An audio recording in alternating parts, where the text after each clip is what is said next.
আমার নবীর 570 বছর পূর্বে ঈসা নবীর আগমন, তার চাইতে আরো 500 কিংবা 600 বছর পূর্বে মুসা নবীর আগমন, তার পূর্বে কোথায় আদম সৃষ্টির শুরুতে ওই নবীরা বাইতুল মুকাদ্দাসে সশরীরে উপস্থিত কিনা আপনাদের কাছে জানতে চাই। ওই নবীরা হাজির ছিল কিনা আপনাদের কাছে জানতে চাই।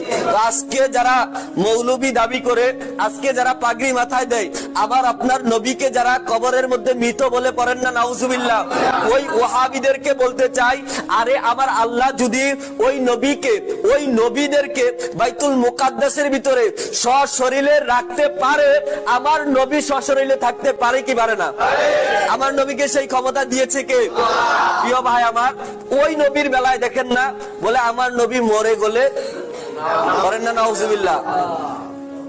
প্রিয় ভাই আমার, ওই নবীর বেলায় এত বড় গুস্তাগি চলে। তাদের কাছে মেরাজের কখনো ওয়াজ শুনবেন?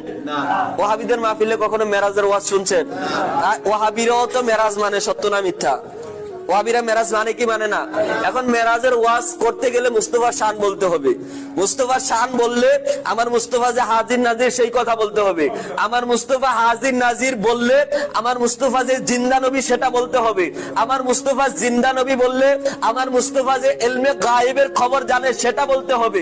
আমার মুস্তাফা ইলমে গায়েবের খবর জানে সেটা বললে আমার নবী যে নূর সেটাও বলতে হবে।